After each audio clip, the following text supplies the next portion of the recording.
দুরন্ত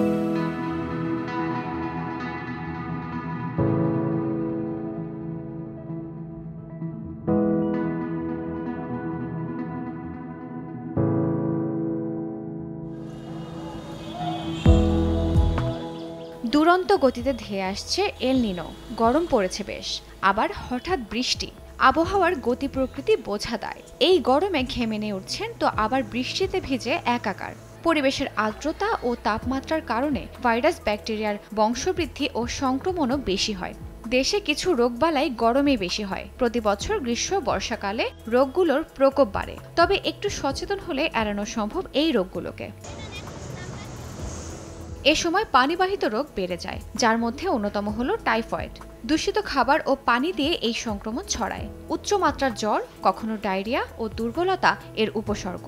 জ্বর যদি উচ্চমাত্রার হয় ও 5 থেকে 7 দিনের বেশি স্থায়ী হয়, সেক্ষেত্রে টাইফয়েডের পরীক্ষা করে চিকিৎসকের পরামর্শে অ্যান্টিবায়োটিক নিতে হবে। 1, 2, 3 ঢাকায় জমি জিতে নিন 100% ক্যাশব্যাক সহ 20 কোটি টাকার পুরস্কার। গরমের সময় পানিবাহিত জন্ডিস বা হেপাটাইটিস ই এবং এ এর প্রকোপ বাড়ে। এতে অরুচি, চোখ ও প্রস্রাব হলুদ রং ধারণ করা, দুর্বলতা ও জ্বর হতে পারে। হেপাটাইটিসের চিকিৎসা হলো পূর্ণ বিশ্রাম আর কোনো ওষুধ না খাওয়া। এটি এমনিতেই সেরে যায়। গরমকালে ফ্লু বা ঠান্ডা সর্দির রোগীও বাড়ে, বিশেষ করে শিশু ও বয়স্ক।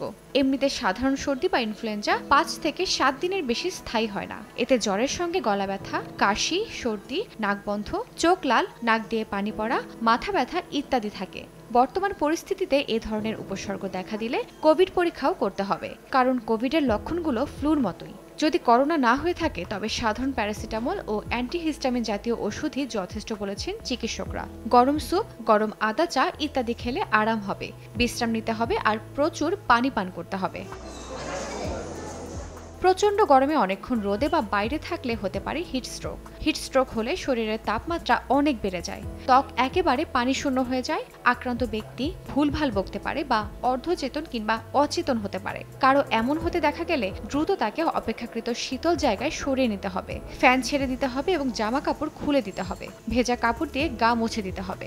চেতনা থাকলে মুখে পানি দিতে হবে, কিন্তু অজ্ঞান হলে দ্রুত হাসপাতালে নিতে হবে। গরমে ঘাম বেশি হয় বলে কিছু চর্মরোগও বেশি হয়, যেমন ঘামাচি বা ছত্রাক সংক্রমণ। ঘামাচি প্রতিরোধে ঘামে ভেজা কাপড় পাল্টে ফেলবেন এবং ঘাম মুছে ফেলবেন। অন্তর্বাস বা মোজা ইত্যাদি কখনোই না ধুয়ে আবার পরদিন পরিধান না করাই শ্রেয়। 1, 2, 3 ঢাকায় জমি জিতে নিন 100% ক্যাশব্যাক সহ 20 কোটি টাকার পুরস্কার।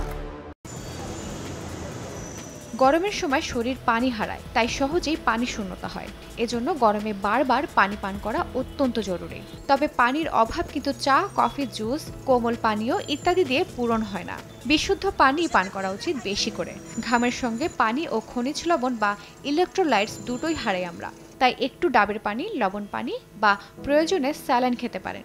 চোখ মুখ গর্তে ঢুকে যাওয়া, মাথা ঝিমঝিম করা, প্রস্রাব কমে যাওয়া ইত্যাদি হলো পানি শূন্যতার লক্ষণ।